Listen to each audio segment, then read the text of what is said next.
시간에 같이 나눌 말씀은 느헤미야 12장 44절에서 47절 말씀을 우리 다 같이 읽도록 하겠습니다. 44절에서 47절 함께 읽겠습니다. 시작. 그날에 사람을 세워 곳간을 맡기고 제사장들과 레위 사람들에게 돌릴 것 곧 율법에 정한 대로 거제물과 처음 익은 것과 11조를 모든 성읍 밭에서 거두어 이 곳간에 쌓게 하였노니 이는 유다 사람이 섬기는 제사장들과 레위 사람들을 인하여 즐거워함을 인함이라. 저희는 하나님을 섬기는 일과 결례의 일을 힘썼으며 노래하는 자들과 문지기들도 그러하여 모두 다윗과 그 아들 솔로몬의 명을 조차 행하였으니 옛적 다윗과 아삽의 때에는 노래하는 자의 두목이 있어서 하나님께 찬송하는 노래와 감사하는 노래를 하였음이며 수룹바벨과 느헤미야 때에는 온 이스라엘이 노래하는 자들과 문지기들에게 날마다 쓸 것을 주되 그 구별한 것을 레위 사람들에게 주고 레위 사람들은 그것을 또 구별하여 아론 자손에게 주었느니라. 아멘. 여러분, 우리가 44절에서 47절 말씀을 함께 읽었는데요. 여러분, 44절에서 47절 말씀에 제목을 붙여본다면 여러분, 이 44절에서 47절까지 말씀하고 있는 게 무엇인 것 같습니까? 네? 네? 뭐라고요? 죄송합니다. 제가 귀가 안 들려가지고. 봉헌식. 예. 우리 현우 자매님은 제목을 붙여보라면 뭐라고 붙이시겠습니까? 주제가 뭔 것 같습니까?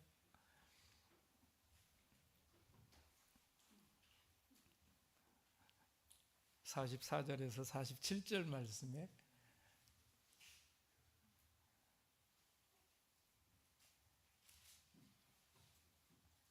용현 형제님, 제목을 한번 붙여주세요. 네?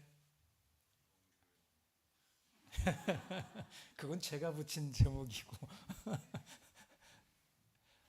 44절에서 47절까지 강조하고 있는 게 뭡니까?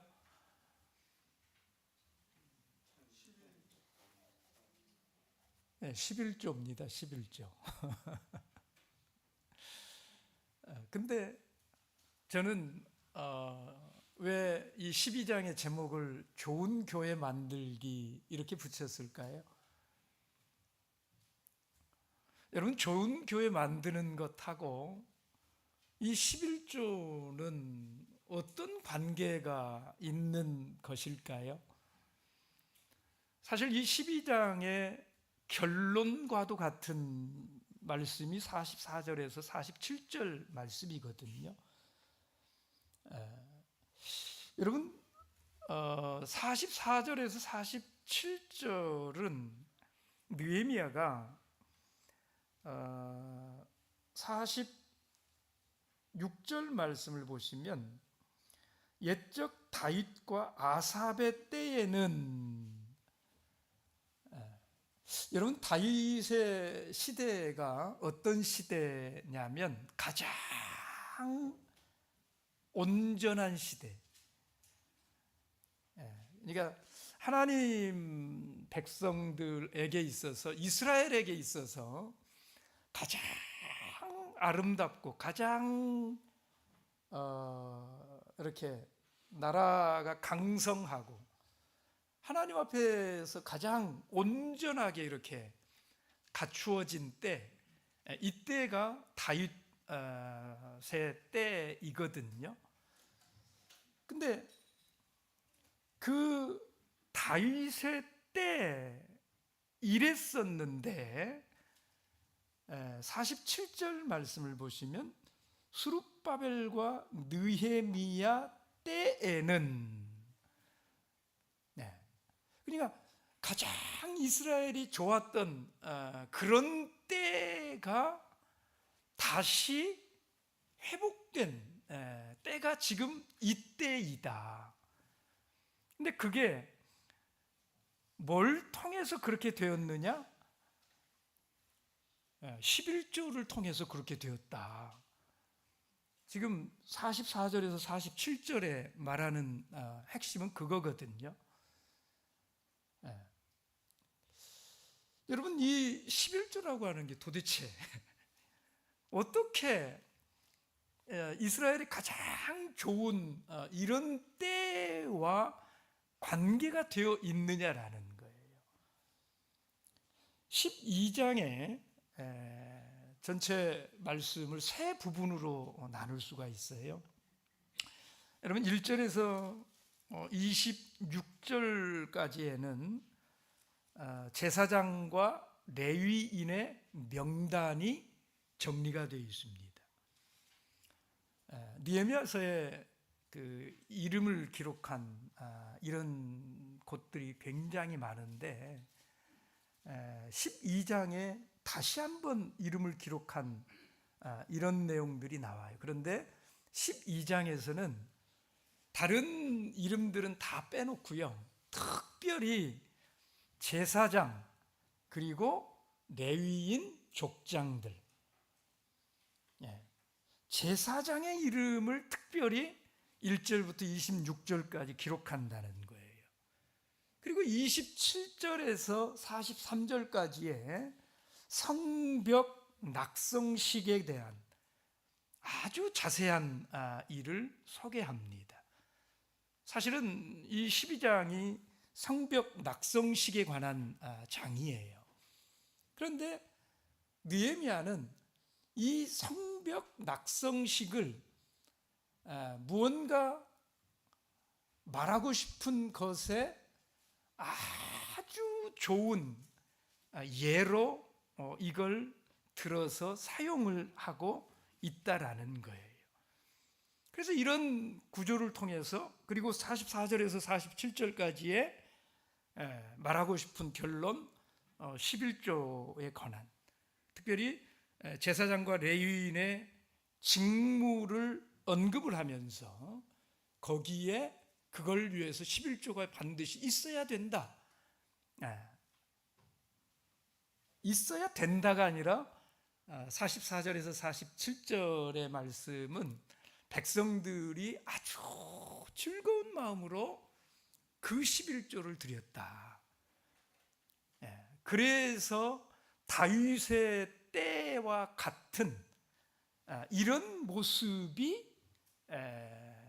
우리 시대에 다시 이렇게 도래하게 된 것이다. 지금 느헤미야가 그렇게 말하고 있는 것입니다.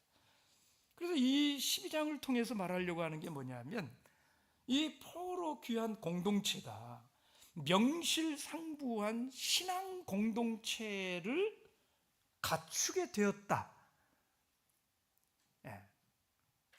이 성벽 낙성식을 통해서 이 공동체가 정말 하나님 앞에 그런 공동체가 되었다.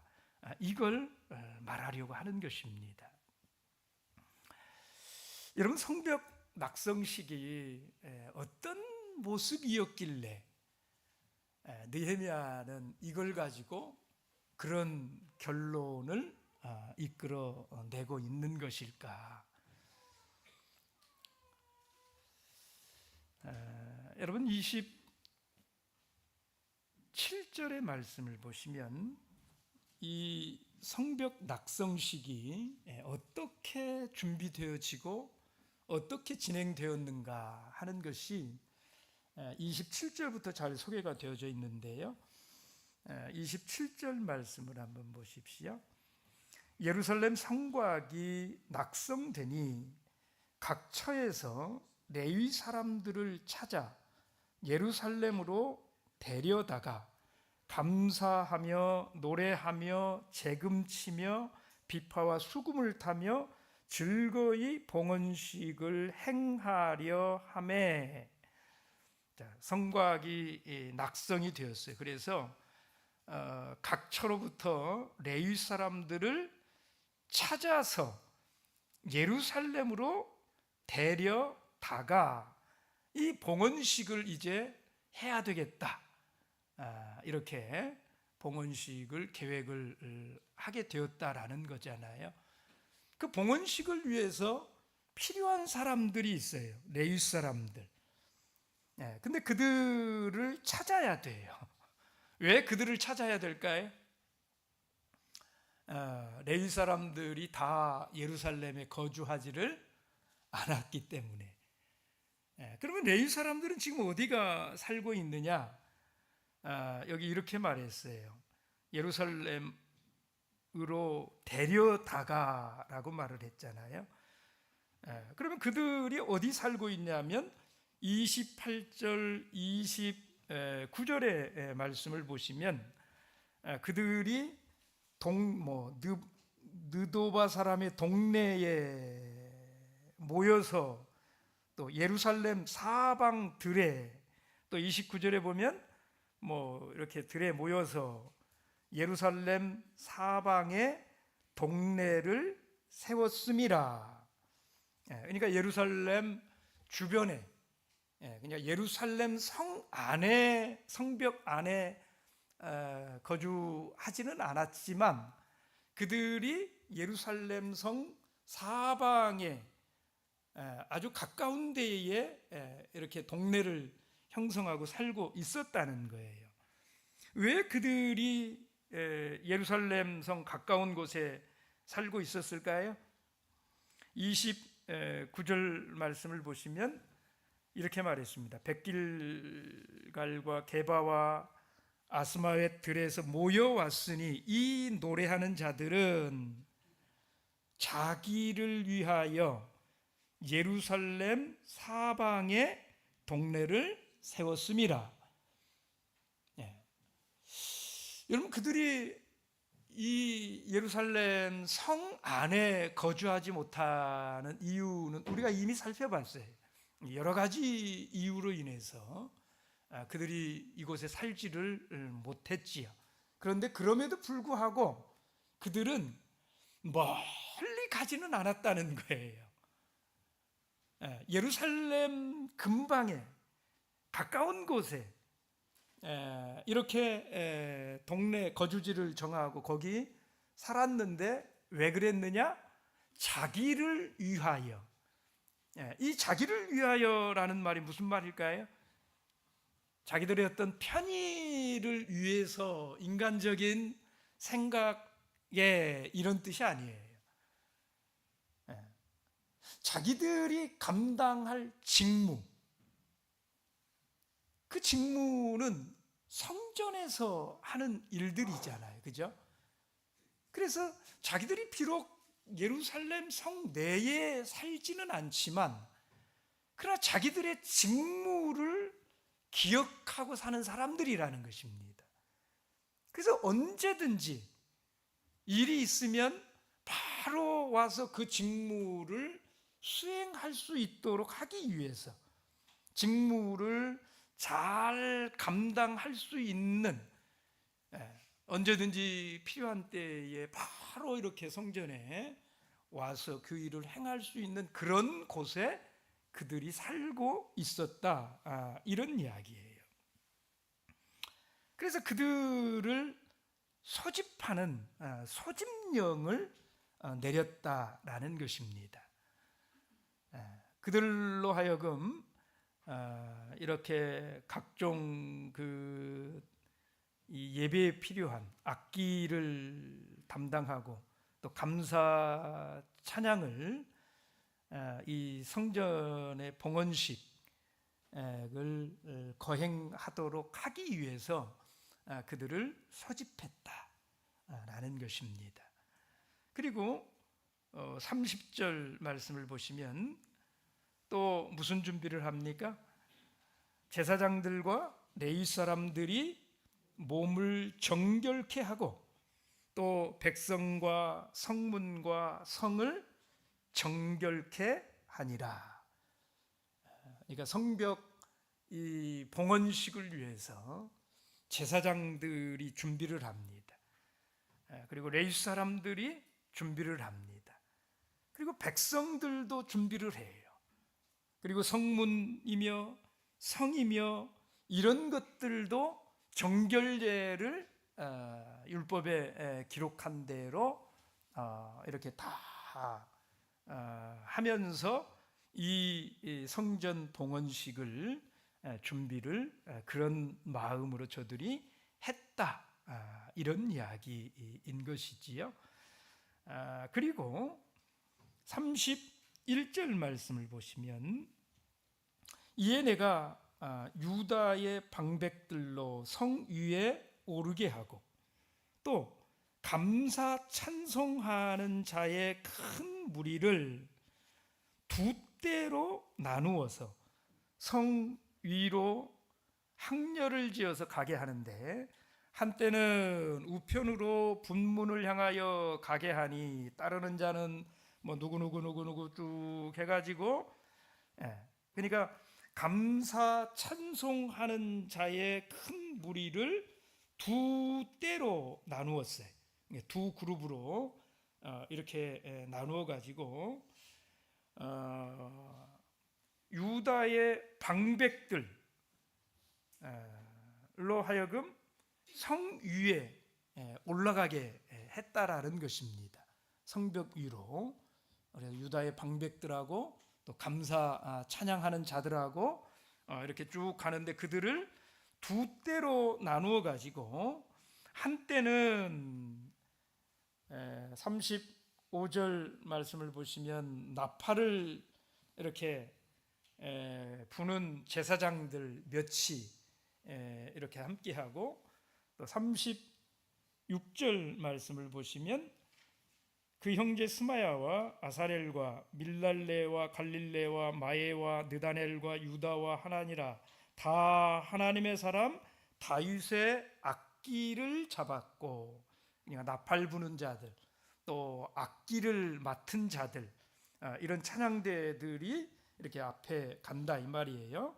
그리고 또 학사 에스라가 앞서서 샘문으로 말미암아 전진하여, 그러니까 한 무리는 나팔 부는 자들, 악기를 맡은 자들, 또 감사 찬양하는 자들, 이런 자들의 무리를 에스라가 앞장서서 이렇게 한쪽으로 돌아서 성전에 이르르고, 또 38절 말씀을 보시면 감사 찬송하는 다른 때는 두 때로 나눴으니까 한때는 에스라가, 그리고 다른 때는 저희를 따라 감사 찬송하는 그 앞에서 뭐 제사장이 나팔을 불고 다윗의 악기를 가지고 또 찬송하는 자들이 따르고 방백들이 따르고 저희를 따라 진행을 하는데, 이 내가는 누굽니까? 느헤미야를 말하지요. 자, 느헤미야는 백성의 절반으로 더불어 그 뒤를 따라,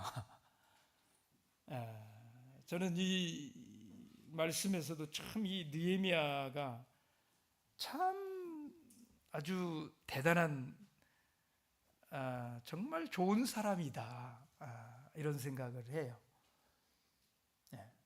어느 부분에서 그런 생각을 하느냐면, 여러분 지금까지 느헤미야가 충성을 해야 되는 이런 장면에서는 항상 뭐 했느냐면 선두에 섰습니다. 그죠?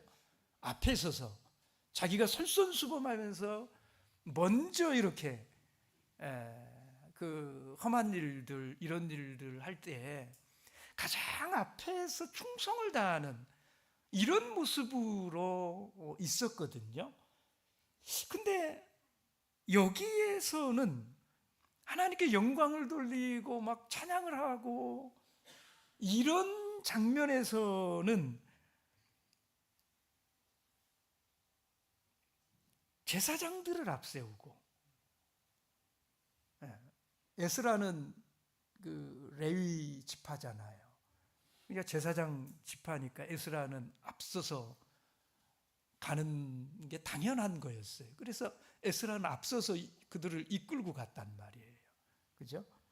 근데 느헤미야는 이때는 뒤를 따라간다는 거예요. 뒤에서 이렇게. 참 이 느헤미야가 참 대단한 사람이다, 이런 생각이 들어가요. 그래가지고 이 나팔을 잡고 노래하는 자들은 42절에 보면은 막 크게 찬송을 하고. 여러분, 이스라엘 백성들이 두 때로 나뉘어 가지고 이렇게 성벽을 어디에서부터 시작을 했는지는 모르지만은 쭉 돌아가지고 성전으로 이렇게 다 지금 모여드는 거거든요. 나팔을 부는 자 제사장들을 앞세우고 다윗의 악기를 이렇게 불면서 노래하는 자들은 크게 찬송을 하는데, 이때 찬양한 그 찬양의 시편들이 뭐 시편 48편 혹은 147편을 노래했을 거다, 뭐 이렇게 말을 하는데요. 여러분, 여기 저들이 크게 찬송했다 그랬는데 얼마나 컸을까요? 그 분위기가 어땠을까요? 네? 여러분, 그 도비아라든지 이런 사람들이 그 성벽 건축하려고 할 때 막 방해할 때 뭐라고 그랬습니까? 니들이 어떻게 그 무너진 거기다가 무슨 능력이 있어서 거기다가 뭘 쌓겠다고 지금 그러고 있느냐, 뭐 여우가 올라가도 뭐 다 무너질 거다, 뭐 그런 온갖 그 핍박과 조롱과 위협과 이런 것들을 지금 다 극복을 하고 성벽을 이제 완성을 한 거예요. 그죠? 그리고 그 백성들이 다 그렇게 올라가 가지고 즐거운 마음으로 큰 소리로 막 찬양을 하면서 그 예루살렘 성벽을 이렇게 쭉 돌아올 때에, 여러분, 그들은 어떤 마음을 가지고 돌고 있을까? 어떤 생각을 할까? 하나님께서 함께 해주셔서 하나님이 함께 하시는 그 감격 속에서 저들이 그 성을 그렇게 지금 돌고 있는 거예요. 그래서 43절의 말씀을 보십시오. 43절 함께 읽어보겠습니다. 43절 시작. 이날에 무리가 크게 제사를 드리고 심히 즐거워하였으니 이는 하나님이 크게 즐거워하게 하셨음이라. 부녀와 어린 아이도 즐거워하였으므로 예루살렘에 즐거워하는 소리가 멀리 들렸느니라. 여러분, 이날의 분위기가 어떤 것 같아? 이 백성들의 이 마음 상태가 어떤 것 같아요? 여러분, 이스라엘 이 공동체에 포로 귀환해 가지고요, 이런 날이 없습니다. 이렇게 즐겁고 이렇게 행복하고 멀리 들렸다. 얼마나 그들이 큰 소리로. 대만의 그 첫 교회 온작교회에 성령 대강림이 2차례 있었다고 그때 말씀해 주셨는데, 그때 막 성령이 충만하게 내려가지고 한 번에 막 118명이 성령을 받고, 또 한 번은 뭐 6명이 한 번에 성령을 받고, 그러니까 그 소리가 막 옆에 교회까지 들려가지고 그 온작교회에서 하는 기도 소리가 그 옆에 있는 참여수 교회에 들릴 정도로 그렇게 충만하게 막 성령의 뜨거운 이런 역사가 있었다고 그랬잖아요. 여러분, 그런 뜨거움이 있었던 것 같아요. 이 모임 가운데 백성들이 즐거워하는 소리가 어린아이로부터 어른에 이르기까지 누구도 빠지지 않고 그 큰 즐거움의 소리가 저 멀리까지 들릴 정도로 그렇게 아름다운 공동체. 그래서 오늘 이 12장의 이 말씀 가운데 교회를 사랑하고 좋은 교회를 만드는 그런 길에 대한 몇 가지 원리를 우리가 배우게 된다라는 거예요. 그래서 오늘 말씀의 제목을 좋은 교회 만들기 이렇게 붙여본 거예요. 여러분, 좋은 교회를 만드는 방법, 그게 뭘까요? 우리는 어떻게 이런 아름다운 공동체를 만들어 갈 수가 있을까요?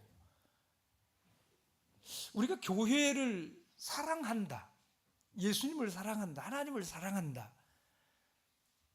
교회를 사랑하는 방법은 참 다양하게 있을 거예요. 그죠?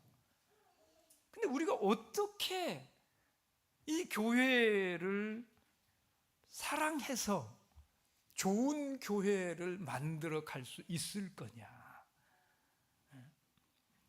그 핵심에, 중심에 뭐가 있었느냐? 뭐가 있었다는 거예요? 그렇습니다. 교회 곳간을 채우는 이 일이 있었더라 하는 거예요. 이런 본문의 44절 말씀을 다시 한번 보십시오. 44절 우리 같이 한번 다시 읽어보겠습니다. 시작. 그날에 사람을 세워 곳간을 맡기고 제사장들과 레위 사람들에게 돌릴 것 곧 율법에 정한 대로 거제물과 처음 익은 것과 11조를 모든 성읍 밭에서 거두어 이 곳간에 쌓게 하였노니 이는 유다 사람이 섬기는 제사장들과 레위 사람들을 인하여 즐거워함을 인함이라. 그날에 사람을 세워서, 이 그날에라고 하는 것은 이 예루살렘 성벽 봉헌식을 마친 후에 어느 날을 말하는 것입니다.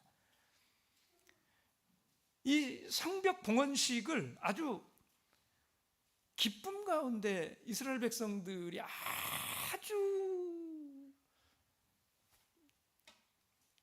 흡족한 마음으로 아주 행복한 이런 시간을 보내었다는 거예요. 그리고 그들이 사람을 이렇게 특별히 이 일을 주관하는 사람을 세웠어요.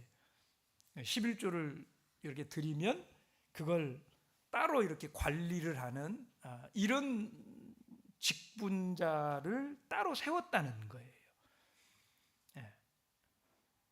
왜 그런 일을 했느냐? 저들이 억지로 11조를 하는 게 아니라 아주 즐거운 마음으로 백성들이 그것을 감당하기를 원했기 때문에 그랬다라는 거예요. 여러분, 당시에 이 이스라엘 백성들이요, 이 성벽 봉헌식을 하면서 제사 이 성벽 봉헌식이 진행되는 그 과정들이 있잖아요. 레위인들을 소집을 하고, 그리고 그들이 정결례를 행하고, 이런 하나하나의 과정을 다 함께 한 거예요. 백성들이 그걸 다 유심히 본 거예요. 그리고 그들이 맡은 바 그 직무를 따라서 악기 맡은 자들은 악기 맡은 대로, 찬양하던 자들은 감사 찬양을 하는 대로, 레위인들은 레위인들대로, 제사장들은 제사장들대로, 그럼 맡은 바 사역을 맡은 그 제사장들과 레위 사람들의 중요성을 인식을 했다라는 거예요. 그전에는 느껴보지 못한 거예요. 네. 근데 이 성벽 봉헌식을 준비를 하고 진행을 하는 과정 속에서 그 직분을 맡은 그들이 정말 우리에게 꼭 필요한 그런 직분자들이구나, 이런 걸 인식을 했어요. 그래서 율법에 정한 대로 제사장들과 레위 사람들에게 돌릴 것, 즉 거제물과 처음 익은 열매와 11조를 거두어 따로 구별해서 성전 곳간에 쌓아놓게 한 후에, 사실 이것은 느헤미야 9장 10장에서 우리가 봤지요. 저들이 문서로 기록하고 율법에 정한 대로 우리가 행하겠다고 문서로 기록하고 거기에 인을 치고 했던 그걸 실제 삶 속에서 실행하는 이런 일이기도 한 거지요. 근데 그런 걸 실행해야 되겠다, 이 마음을 자발적으로 저들이 품게 되었다는 거예요. 그 성벽 그 낙성식, 이 봉헌식을 진행하는 이런 과정 속에서 그들이 하는 일들을 보면서 그런 마음을 갖게 되었다는 거예요. 그래서 자발적으로 그런 11조들을 모아요. 그래서 쌓아놓은 후에 그것을 성전을 섬기는 사람의 생활과 그리고 성전 운영에 사용하게 했다라는 겁니다. 여러분, 이 이스라엘 백성들이요, 제사장들을 귀하게 보기 시작을 하면서 바치고 드리는 이 삶을 새롭게, 새로운 마음으로 하기를 시작했다, 이런 말이에요. 그들이 하는 그 일들을 통해서 감동을 받고, 그들이 하는 그 일 가운데에서 하나님을 마음껏 찬양하고 나니까 그 직무를 새롭게 보기를 시작했어요. 그래서 그들을 위해서 이렇게 하는 이런 일들에 대한 생각을 다시 새롭게 하고 그 일들을 하기를 시작한 거예요.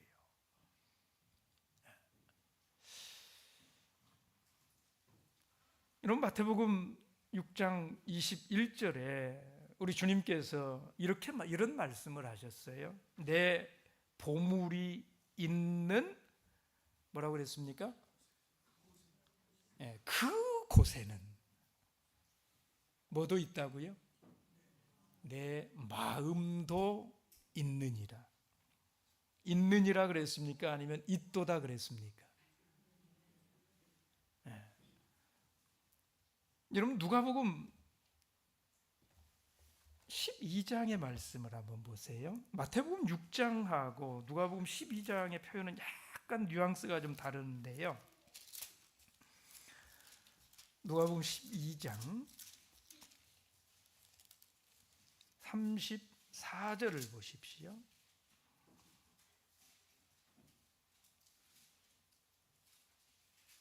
여기는 이렇게 말했습니다. 너희 보물 있는 곳에는 너희 마음도 있으리라. 마태복음하고 차이는 뭡니까? 마태복음에서는 하고 있는 사람들을 인정해 주는 이런 말씀인 거죠. 그죠? 근데 누가복음은 아직은 못하고 있는 사람들을 격려하는 말씀인 거죠. 그죠? 네가 중요하게 여기는 그게 있는 그곳에 너희 마음도 있으리라. 그곳에 함께 있게 될 것이다. 여러분, 교회를 사랑하는 가장 중요한 표식 중에 하나가 헌금 생활을 잘 하고 있느냐. 여러분, 이걸 통해서 알 수 있다는 거예요. 감리교회 창시자인가요? 존 웨슬리, 성결교회 창시자이죠. 웨슬리가 아주 유명한 말을 했어요. 뭐라고 했습니까? 주머니가 회개하지 않은 회개는 진짜 회개가 아니다. 성결교회를 창시한 존 웨슬리가 한 말입니다. 주머니가 회개해야 진짜 회개래. 보물이 있는 곳에 내 마음도 있는 거야. 예수님이 하신 말씀을 약간 좀 다른 방식으로 한 말이 아닐까 이렇게 생각을 해요. 오늘 여러분 이 말씀에도 보십시오. 44절에 다시 보시면 율법이 정한 대로 거제물이 뭘까요? 기증물, 헌납물, 화목제를 드릴 때 이렇게 물건으로 이렇게 드리면 그걸 이렇게 함께 나누는, 또 이렇게 쓰이는 거제로 올려드려서 그걸 또 같이 나누어 먹는 이런 것들, 그냥 11조 외에 바치는 특별히 감사의 요소가 강하게 이렇게 함축되어 있는 이런 드리는 것들, 기증물, 교회에 필요한 이런 것들을 물건으로 이렇게 드린다든지, 이런 것들이 여기 말하는 기증물, 거제물이라고 하는 거예요. 그리고 처음 익은 것, 우리가 잘 알죠. 첫 열매, 첫 소산. 요즘 우리식으로 말한다면 우리 젊은 친구들 정말 그런 친구들이 많아요. 직장 잡아가지고 첫 월급은 하나님께 이렇게 온전하게 드리는 우리 젊은 그런 친구들이 있잖아요. 그런 것들, 첫 소산이라고 말할 수 있겠죠. 11조.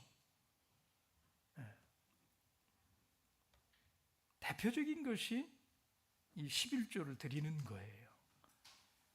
어떤 분들은 이 11조가 율법 시대인 구약 시대의 의무이지 은혜 시대인 이 신약 시대에는 상관이 없는 계명이다, 이런 말씀을 하시는 분들도 있는데요.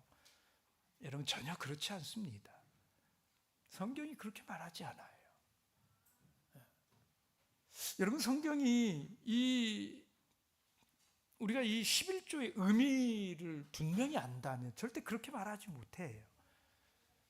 11조를 들여서 그 11조가 어디에 쓰이는지 아신다면 그렇게 말하지 못할 거예요. 신약 시대에는 오히려 더 11조를 정말 구별해서 드릴 줄 알아야 됩니다. 여러분, 이 11조가 어디에 쓰입니까? 성경에서는 이 11조가 어디에 쓰입니까? 성전 종사자들의 생활을 위해서 쓰이죠. 또 11조가 어디 쓰입니까? 구제하는데 쓰이지요. 그렇죠? 11조를 드리면 교회가 그걸 가지고 구제가 필요한 이런 일에 11조를 가지고 씁니다. 또 이 11조가 어디에 쓰입니까? 성전을 수리하는 데에도 이 11조 가지고 하지 않습니까? 이 시대에는 이 교회의 각종 교육이라든지 전도 활동을 하는 활동이라든지 교회에서 이루어지는 모든 활동들을 뭐 가지고 합니까? 우리가 드리는 그 헌금, 특히는 11조를 가지고 그런 일들 하지 않습니까? 그렇죠? 근데 그 11조를 하지 않으면 성전에서 봉사하는 전임 사역자들을 쓸 수가 없습니다. 여러분, 그게 사사시대에 그 어려운 일을 당할 때 일어났던 현상 아닙니까? 11조를 드리지 않으니까 레위인들이 먹고 살 수가 없어서 다 어떻게 해요? 자기 먹고 살 길 찾아가지고 개인 집의 제사장으로 들어가고, 그래서 얼마나 이 공동체가 타락합니까? 그렇게 공동체가 타락하니까 아주 무서운 일들이 벌어지지 않습니까? 여러분, 이 시대도 마찬가지예요. 11조가 그런 데 쓰이는데 11조가 드려지지를 않으면 교회에서 전임 사역자를 쓸 수가 없지 않습니까? 아니면 목자님들도 돈 벌러 간다든지 이 시대에도 그런 일 발생할 거예요. 어느 회사에서 내가 월급 더 많이 줄 테니까 이리 오세요 그러면 그리 가야 돼. 교회에서는 먹고 살 수가 없으니까. 아니면 이 교회가 구제도 하고 이런 일들 무슨 돈으로 합니까? 그렇잖아요. 교육하고 이런 일들.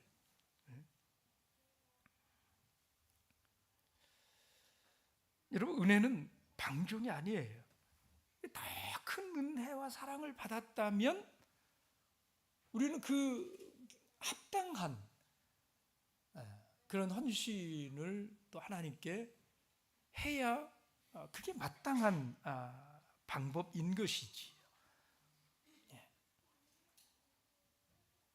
오늘 이 공동체가 하나님의 사람들의 일하는 모습 속에서 하나님께서 주시는 행복을 맛을 봅니다. 그리고 그 일이 귀하다라는 것을 스스로가 느끼게 되었어요. 그래서 마음으로부터 그들을 인하여 즐거워함을 인함이라. 누가 좀 해야 되지 않겠습니까? 하지 않아도 저들이 있어서 이렇게 우리가 하나님의 백성으로서의 그런 마땅한 삶을 살게 되는구나. 이런 신앙의 행복을 맛을 보게 되는구나. 그들이 그걸 느끼게 되었어요. 그래서 자발적으로 느헤미야가 막 강요하고 막 이래서가 아니라 그들 스스로가 사람을 세우고 그걸 관리하게 하고 이런 일을 하게 되었더라 하는 거예요. 두 번째는, 여러분, 좋은 교회가 되려면 서로를 즐겁게 해줘야 합니다. 서로에게 마음을 써줘야 돼요. 서로가 일방적인 건 안 돼요. 서로가 마음을 써야 된다라는 거예요. 여러분, 오늘 말씀을 다시 한번 보십시오. 왜 유다 백성들이 성전의 곳간을 채울 생각을 했다고요? 44절 하반부 말씀을 보세요. 하반부에 그날에 사람을 세워 곳간을 맡기고 쭉쭉쭉 한 다음에 왜 그렇게 했느냐, 곳간을 왜 쌓게 하였느냐, 이는 그렇게 한 이유에 대해서 이렇게 말하지 않습니까? 이는 뭐라고요? 유다 사람이 섬기는 제사장들과 레위 사람들을 인하여 즐거워함을 인함이라. 이는 제사장들과 레위 사람들을 인하여 즐거워함을 인함이라. 당시에 성전 이 성벽 봉헌식을 하면서 모든 백성들 사이에 이 제사장들과 레위 사람들로 인해서 기쁨과 감사와 즐거움이 넘치게 되었다라는 것입니다. 여러분, 교회는 이래야 돼요. 이런 모습이 있어야 돼요. 교회에서는 사역자와 평신도 사이의 관계뿐만이 아니라 모두가 서로를 즐겁게 해줘야 돼요. 여러분, 좋은 교회는 사역자와 성도가 다 즐겁습니다. 성도만 즐겁다. 그럼 좋은 교회 될 수 있을까요?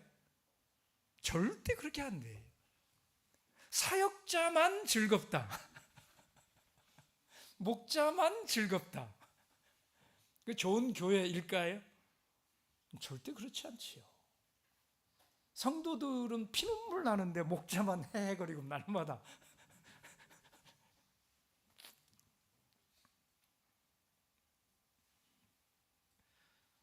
요즘에 여러분 행복하십니까? 저는 행복할까요? 제가 부산에 와가지고 저는 어떻게 즐겁게 지내는 것 같습니까? 저는 참 즐겁습니다. 행복해요, 저는. 근데 저는 정말 저만 행복하지 않고요. 여러분도 함께 행복할 수 있었으면 좋겠어요. 그게 진짜 좋은 교회예요. 여러분, 우리는 교회에서 한 사람도 미워하지 말아야 됩니다. 히브리서 12장 14절에 얼마나 강력하고 분명하게 말씀합니까? 이렇게 말했어요. 모든 사람으로 더불어 화평함과 거룩함을 쫓으라.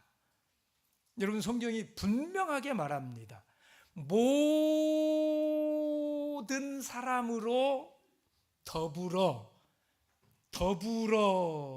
그랬어요. 너는 즐거운데 나는 슬퍼 이러면 안 돼. 그건 더불어가 아니에요. 나는 즐거운데 너는 슬퍼. 이건 더불어가 아니에요. 모든 사람으로 더불어 화평함과 거룩함을 쫓으라. 이것이 없이는 아무도 주를 보지 못하리라. 여러분, 얼마나 분명하게 말씀을 합니까? 그죠? 물론 우리가 사람인지라 미운 사람이 생길 수도 있을 거예요. 그래서 저것만 없으면 이런 생각도 가끔 드실 거예요. 저것만 없으면 내가 진짜 교회 한번 진짜 나도 신나게 한번 행복하게 한번 그렇게 살아볼 텐데.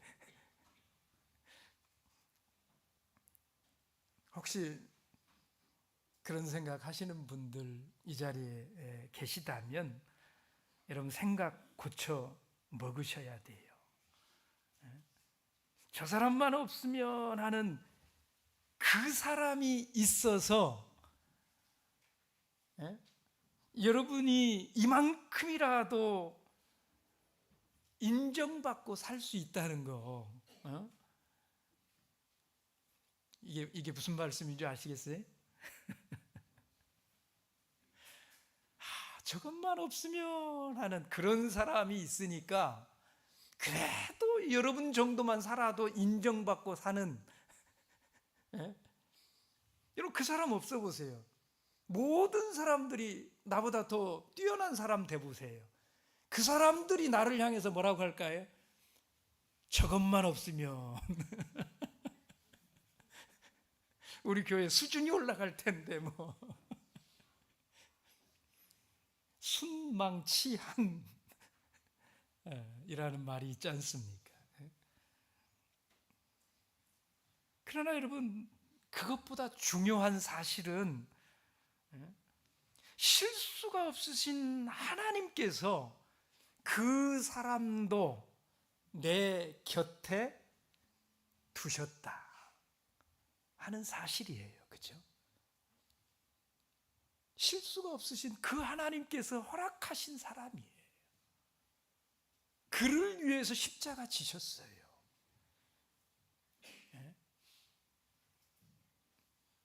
그러니 우리가 누구인들 용납 못하고 살 그런 사람이 사실 어디가 있느냐 이 말입니다.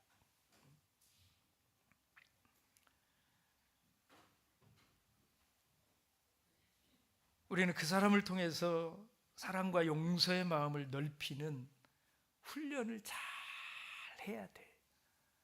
어쩌면 주님이 내 곁에 그분을 붙여주신 것은 나더러 그런 부분들을 잘 좀 닦으라고 붙여주셨는지도 모르잖아요. 정 그게 안 되시면 주님이 나를 위해서 십자가 지셨다 이것만 생각하세요. 나 같은 죄인을 받아주신 분이 주님이신데 나도 주님께 용납을 받았는데 주님이 여러 가지 비유로 네가 그럴 수 있어 이렇게 말씀하시잖아요. 그렇지 않습니까? 너도 용서받았잖아. 그 정도도 못 참겠니?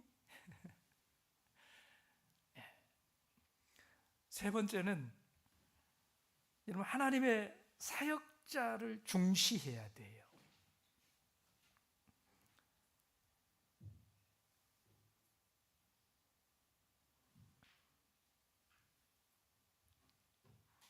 와, 우리 목자는 참 뻔뻔하다.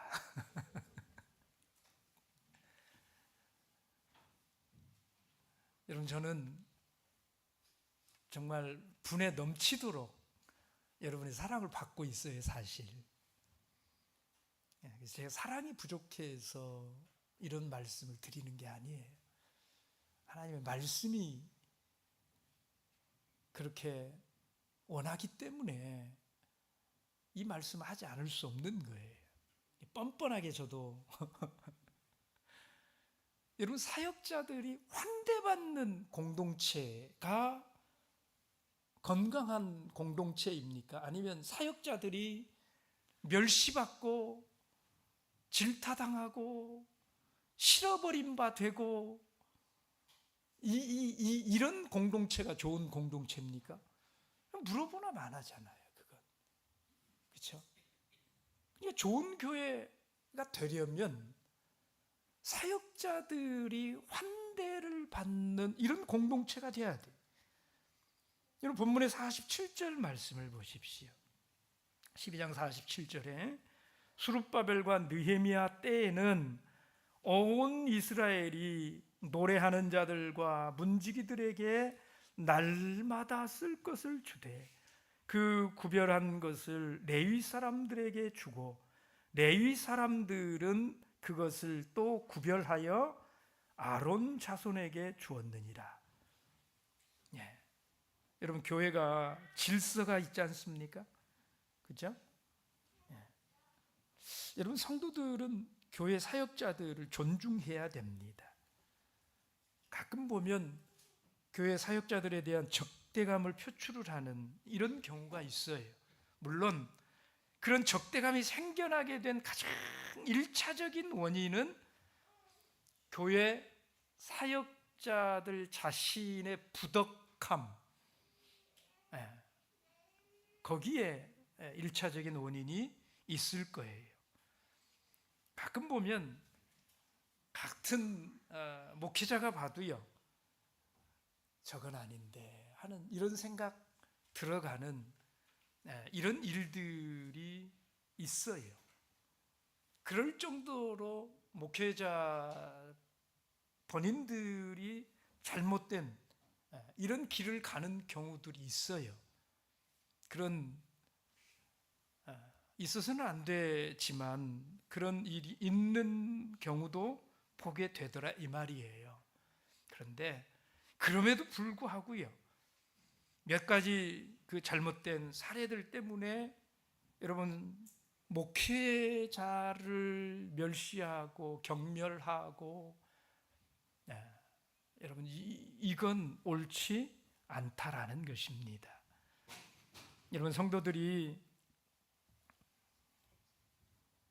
직분을 사역 그 성직이라고 하는 성직이라고 부르잖아요. 성직이라고 부르잖아요. 거룩한 직분을 받은 이런 사람들을 존경할 줄 아는 이런 교회가 좋은 교회예요. 존경은 강조한다고 되는 게 아니에요. 스스로 존경받을 일을 해야지요. 맞는 말입니다. 그러니 어쩔 건가요? 당신들이 존경받도록 스스로 노력해봐. 그럴 수는 없는 일 아니냐 이 말이에요.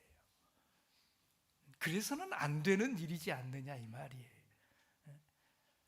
오늘날 목회자가 존경받지 못하는 것은 전적으로 목회자들 책임입니다. 그러나 여러분 이걸 아셔야 됩니다.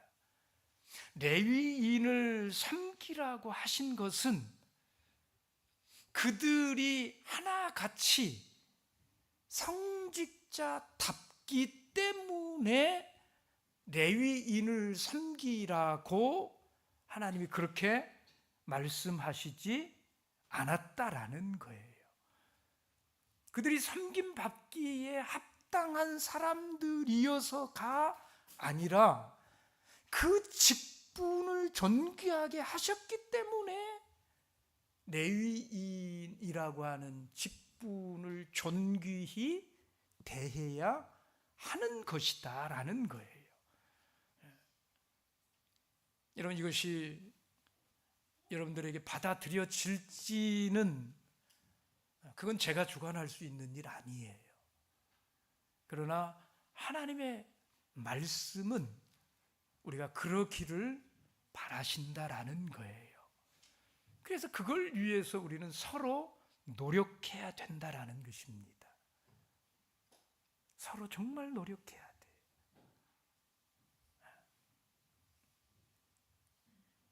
그래서 사역자들과 성도들 간에 그리고 성도들 서로 간에 이게 없이는 하나님을 볼 수 없다는데 그래도 나는 싫어. 할 수 없어요. 그러면 여러분 하나님은 우리 성도들에게 교회를 주셨습니다. 하나님은 그 교회를 당신의 가장 고귀한 보혈로 세우셨다고 말씀을 합니다. 여러분 하나님께서 교회를 그렇게 세우신 뜻은 이 교회가 하나님의 구원 계획을 위해서 있는 곳이기 때문에 그런 거예요. 여러분 교회를 함부로 하면 우리 인생도 망가지고요. 교회를 소중하게 여기면 우리 인생도 높임받게 될 것입니다. 그러므로 우리가 교회를 사랑하고 교회의 필요를 채우고 교회 구성원들을 사랑하고 교회가 잘 되도록 최선을 다해서 섬겨야 돼. 하나님은 교회를 소중히 여기고 섬기는 자들에게 가장 큰 축복의 문을 열어주시겠다고 성경 곳곳에 약속하고 계세요. 하나님이 하시고자 하는 그 일을 위해서. 이제 이 교회를 더욱 아름다운 교회로 만드는데 최선을 다하고